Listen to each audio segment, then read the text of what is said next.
हम संगीता ठाकुर स्वागत करे छी अपन यूट्यूब चैनल मिथिला के नगरिया में। आइ के एह वीडियो में मधुश्रावणी के 10म दिनक कथा सुनाब। 10म दिन के कथा में कार्तिकक जन्म, गणेशक जन्म के कथा सुनब आ गौरी के ननद के शौक होइ छन, भागिन के शौक होइ छन, गौरी छिनार केना बनै छथि, चोरनी केना बनै छथि, यह सब वर्णन आइ के कथा में अछि। तो चलू आब कथा के ओर चली। तो सबसे पहले कार्तिक के जन्म के कथा सुनी। एक समय महादेव गौरी के संग संभोग करबाक इच्छा से निर्जन वन में गेला। ओतऽ ओ सुगंधित झाड़ी में संभोग करऽ लगला। महादेव संभोग में अतेक लीन भऽ गेला जे हुनका सब किछु बिसरा गेलनि। संभोग करैत करैत बहुत दिन बीत गेलनि। देवता लोकनि के एहि से चिंता हुअ लागल। ओ लोकनि ब्रह्मा ओतऽ पहुँचला आ महादेव जहि रूप में संभोग में लीन छला से कहि सुनेलथि। एहिसँ संतान हेतनि से केहन हेतनि? ब्रह्मा कहलक, अहाँ लोकनि कोनो चिंता नहि करू, सब कल्याणे हैत। मुदा एतना अवश्य ध्यान राखल जायत जे गौरी के पेट से अगर संतान हैत तो ओ समस्त संसार के नाश कऽ देत। तै हेतु अहाँ लोकनि महादेव के संभोग से निवृत्त करेबाक उपाय करू। सब देवता वन में जाकर हल्ला करऽ लगला। हल्ला केला से महादेवक ध्यान टूटल आ संभोग से निवृत्त भेला। महादेव संभोग से उठला तऽ हुनकर अंश पृथ्वी पर खसि पड़लनि। गौरी के एहि से बड़ क्रोध भेलनि। ओ सब देवता के श्राप दऽ देलखिन आ कहलखिन कोनो देवता के संभोग से आब बच्चा नहीं हेतनि। महादेवक अंश पृथ्वी सहन नहीं कऽ सकली। ओ अंश आगि में फेंक देलखिन। आगि सेहो नहि भार उठा सकला। ओ ओकरा सरपत वन में फेंक देलनि। सरपत पर जाकर ओ अंश 6 मुँह वाला एकटा बच्चा भऽ गेल। ओही बाटे कृतिका जे छलखिन से एकटा ऋषि के बेटी छलखिन। ओ जाइत छल। ओ सब जे देखलखिन कने तो बच्चा के तो ओ उठा लेलक, अपन दूध पिया कऽ ओहि बच्चा के सब पोसलक। पैघ भेला पर बच्चा के सब तरहक शिक्षा देलखिन। बच्चा के पोसे वाला छलखिन कृतिका सब, तो ओ बच्चा के नाम कार्तिकेय रखलखिन। गणेश जी के जन्म के बाद जखन गौरी आ शंकर जी के पता लगे छनि जे कार्तिक के जन्म भेल अछि तऽ ओ फेर बजा लै छथिन। जखन ओ घुमि कऽ अबै छथिन तऽ सब देवता सब अभिषेक कऽ कऽ हुनकर आ अपन सेनापति बना लै छथिन। तब तारकासुर के मारि कऽ आ इंद्र के अपन राज्य वापस कऽ दै छथिन। ई रहा कार्तिक के जन्म के कथा।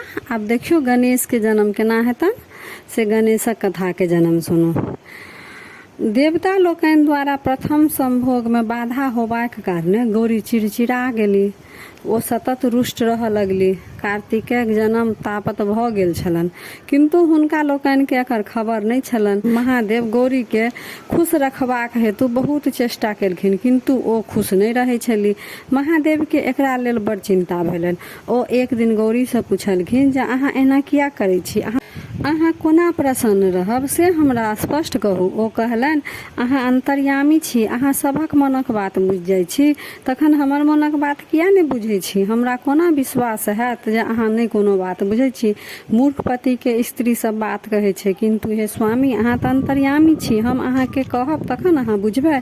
यदि अपने हमरा पूछै छी तऽ हम अपने के कहै छी। स्त्री लेल संसार में सबसँ पैघ सुख नीक पुरुष के संग संभोग करबाक अछि। ओहि संभोग में यदि कोनो प्रकार के बाधा होइ अछि तऽ एहिसँ बढ़ि कऽ कोनो दुख नहि अछि। एहि दुख से स्त्री दिनानुदिन खिन्न आ झक्खी स्वभाव के भऽ जाइ अछि। आब अपने सोचू जे हमरा केहन भारी दुख अछि। एक तऽ संभोग में विघ्न, दोसर अपने अंश पृथ्वी पर खसि पड़ल आ सबसँ पैघ दुख ई जे अखन तक हम निसंतान छी। जकर पति स्वयं त्रिलोकीनाथ छथि तकरा बेटा नहि छनि। जाहि स्त्री के बेटा नहि तकर जीवन व्यर्थ छी। तपस्या, योग, दान इत्यादि नीक कर्म आन जन्म में काज दै अछि, मुदा नीक बेटा इएह लोक में परलोक में सुख दै अछि। हे प्राणनाथ, अहाँ सर्वोपरि सर्वज्ञ छी। हम आब कोन उपाय करू? कृपया कऽ कऽ हमरा कहू। पार्वती बात सुनि महादेव कहलनि, हे गौरी निराश नहीं हो, सब बातक उपाय अछि। माघ सुदी त्रयोदशी से सुपुष्य नामक विष्णुक व्रत आरंभ होइ अछि से भरि साल चलैत रहै अछि। एहि व्रत में बड़ खर्च आ कष्ट होइ अछि, मुदा तुरंत फल देनिहार हन। दोसर कोनो व्रत नहि अछि। अहाँ चिंता नहि करू, हम सब प्रबंध कऽ देब। कोनो वस्तु के तकलीफ नहीं हैत। गौरी प्रसन्न भऽ अगिला माघ सँ सुपुष्य व्रत प्रारंभ केलथि। व्रत समाप्त कऽ गौरी महादेव संग कैलाश पर सुंदर निर्जन स्थान में सुख विलास करऽ लगली। जखन महादेवक अंश खसबाक समय भेलनि तखन भगवान विष्णु एकटा बूढ़ तपस्वी ब्राह्मण के रूप में ओतऽ गेला आ हाक पारलनि, परमपिता महादेव आ जगत माता गौरी, अहाँ लोकनि कतऽ छी?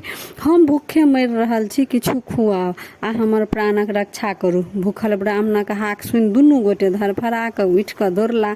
एहि बीच महादेवक अंश पलंग पर खसि पड़लनि। गौरी महादेव ब्राह्मण आदर सत्कार में लागि गेला, हुनका पूछि पूछि कऽ भोजन कराबऽ लगला। एकाएक ब्राह्मण देवता अंतर्ध्यान भऽ गेला।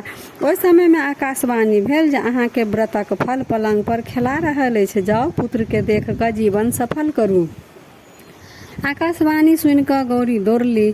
देखै छथि एकटा सुंदर बच्चा पलंग पर खेला रहल अछि आ अपना अंगूठा अपन चूसि रहल अछि। दुनू गोटा के असीम आनंद भेलनि। कैलाश पर उत्सव मनायल गेल। देवता लोकनि आबि बच्चा के आशीष देलथि। हिमालय सेहो सपरिवार एला। बच्चा के नाम गणेश राखल गेल। एहि उत्सव में शनि महाराज सेहो एला। गौरी के आग्रह केला पर ओ बच्चा के छेपे देखलथि। बच्चा के झाँपि देने छलखिन, खाली मूड़ी छलनि हुनका निकलल बाहर, और सब पूरा शरीर कपड़ा से झाँपल छलनि। शनि देव के छलनि जे उ जेकरा पर अपन दृष्टि दै छलखिन हुनकर पूरा शरीर गलि जाइ छलनि। लगले गणेशक गर्दन कटि गेलनि, कियाकि ओ गर्दन खाली गर्दन तक छलनि, हुनकर पूरा देह तऽ झाँपल, तऽ गर्दन कटि गेलनि। भगवान विष्णु तुरंत एकटा विशिष्ट हाथीक गर्दन काटि कऽ गणेशक धड़ में जोड़ि देलखिन आ अमृत छीट कऽ हुनका जिया देलखिन। ओहि दिन सँ गणेशक मुँह हाथी के मुँह सन छनि। एहि उत्सव में गौरी महादेव के देवता लोकनि सँ पता लगलनि जे हुनकर प्रथम संभोगक फलस्वरूप जे छलनि कार्तिक के जन्म भेल छलनि, ओ कृतिका लोकनि सब संरक्षण में अपन रखने छथि। गणेशक विवाह दक्ष प्रजापति के बेटी पुष्टि सँ भेलनि। यह रहा गणेशक जन्म के कथा। आब देखू गौरी के ननद के शौख भेलनि, तऽ एक दिन महादेव सँ कहलखिन कि हे महादेव, सबके ननद अबै छै, हमरो बड्ड सेहनता होइ छै अछि जे ननद अबिती। पर महादेव कहलखिन अहाँ ननद के भार सहि सकब? तखन गौरी कहलक कतेक लोक कोना ननद के भार सहै अछि, हम किया नहि सहि सकब। महादेव तुरंत अपन बहिन आशाबरी के अपन बजौलथि। आशाबरी देवी के पैर में बेमाय फाटल छलनि। ओ हंसी ठट्ठा में गौरी के ओहि बेमाय में नुका रखलखिन। ओहि बीच महादेव आंगन एला, गौरी के ताकला, किंतु गौरी नहीं भेटलनि। गौरी बेमाय के भीतर में कनै छली। महादेव अपन बहिन आशाबरी सँ पूछलखिन जे अहाँ के भौज कतऽ छथि? ओ कहलखिन हम नहीं देखलहुँ। महादेव परम चिंतित भेला। आशाबरी देवी अपन पैर जोर सँ झाड़लखिन कि गौरी भट सँ खसला। दुनू प्राणी भौभा कऽ हंसऽ लगला। एक दिन महादेव बहुत रास मछली आनलथि। गौरी अपन खूब बढ़िया सँ माछ बनौलथि, अपन ननद के खिएलखिन। ओ धीरे धीरे धीरे सबटा खंड खंड कऽ कऽ माछ खा गेलखिन। गौरी देने जाथिन खंडक खंड, ओ माछ खेने जाथिन टपाटप अपन। एहि तरह आशाबरी देवी सबटा माछ खा गेली। बेचारी गौरी के कांटो कन खुरने प्राप्त भेलनि। आब गौरी अक्षा के महादेव सँ कहलखिन आब हिनका विदा कऽ दियौन, एहन ननद सँ हम बाजलहुँ। महादेव हंसऽ लगला आ कहलक हम पहिनहे मना करै छलहुँ ने जे अहाँ ननद के भार नहीं सहि सकब, किंतु अहाँ तऽ जिद पर छलहुँ। एतबे दिन में तऽ तंग भऽ गेलहुँ, किछु दिन और रखियौन, तखन सब सेहनता पुरि जायत। गौरी नेहोरा करऽ लगलखिन हम गोर लगै छी, जल्दी हिनका विदा कऽ दियौन, नहीं तऽ आब हमरो खा जेती। महादेव बुझा सुझा कऽ अपन बहिन के विदा केलथि। आब गौरी के कुछ दिन बाद भगिना भगिनी के शौक भऽ गेलनि। महादेव सँ पुनः गौरी एक दिन कहलखिन हे नाथ, सभक भागिन अबै छै, मामी सँ हंसी खेल करै छै, हमरो तकर बड़ सेहनता होइ छै। महादेव फेर कहलखिन नंदी सेहनता तऽ बड़ नीक जकाँ पुरि गेल, आ भागिनक सेहनता सेहो पुरि जायत, मुदा हमरा बाद में उल्हन नहीं देब। गौरी गंगा जल भरऽ गेली। खूब जोर सँ पूर्वा पछवा चलऽ लागल। हुनका अपन कपड़ा सम्हार में नहीं रहलनि। कतबो सम्हारथिन तैयो आँचर उधिया जनि। गौरी लाज कठोत हो गौरी लाजे कठौत भऽ गेली। ओ महादेव से कहलखिन देखू तऽ हमरा ई बरसात आब बेनगन कऽ देत। महादेव कहलखिन ई बरसात पूर्वा पछवा अहाँके भागिन छथि, ई लोकनि अहाँ संग सेहनता पुराबऽ अयलथि। दुनू गोटे मिलकऽ अहाँसँ हँसी ठट्ठा आ अधूरता करै छथि। हँसी कऽ गौरी कहलखिन ई जहिन अहाँके पार कियो नहि पाबि सकै अछि, तहिना सर सम्बन्धी आ बहिन भागनक पार कियो नहि पाबि सकै अछि। आबू अपन भागिनके हटाउ। महादेवक इशारा से बरसात रुकि गेलनि तऽ गौरीके भागिनोके अपन शौक पूरा भऽ गेलनि। तब कुछ समय के बाद एक समय में अपन बैठल रहथिन महादेव आ गौरी। तऽ गौरी कहलखिन हे महादेव अहाँ त्रिलोकीनाथ छी, अहाँ चोरनी आ छिनारीके कोनो चिन्ह किया नहि दै छियै? अहाँ तऽ सब किछु कऽ सकै छी। महादेव कहलखिन हम अहाँके बात मानल, मुदा केकरा कोन चिन्ह देल जाय से कहू। गौरी कहलखिन छिनारी के सिंह आ चोरनी के नांगर दऽ दियौ। एक दिन गौरी से महादेव कहलखिन जे आइ हमरा माछ खेबाक इच्छा होइ छै, अहाँ माछ खुआउ। गौरी माछ लाबऽ गेली, मलर टोली में माछ नहीं भेटलनि तऽ ओ धारक कात विदा भेली। ओतऽ महादेव स्वयं मछरबारक रूप धऽ कऽ माछ मारैत रहथिन। गौरी मछरबारा से कहलखिन हे मछबारा माछ छ कि भऽ देबहक? मछबारा कहलखिन आइ हमरा बेचऽ नहीं अछि, यदि अहाँके माछ लेबाक बड़ खगता अछि तऽ हमर मनक बात पूरा कऽ दिअ, हम मंगनिये में माछ देब। ओ अनुचित बात कहलखिन। गौरी असमंजस में पड़ि गेली। माछ कतौ नहीं भेटलनि आ महादेव के माछ खेबाक मोन छलनि। ओ हुनकर इच्छा पूरबाक प्रयास छली। एहि बीच गौरी के हाथ पर सिंह उगि गेलनि। ओकरा कतबो झाँपथिन तऽ ओ बढ़ले जाए।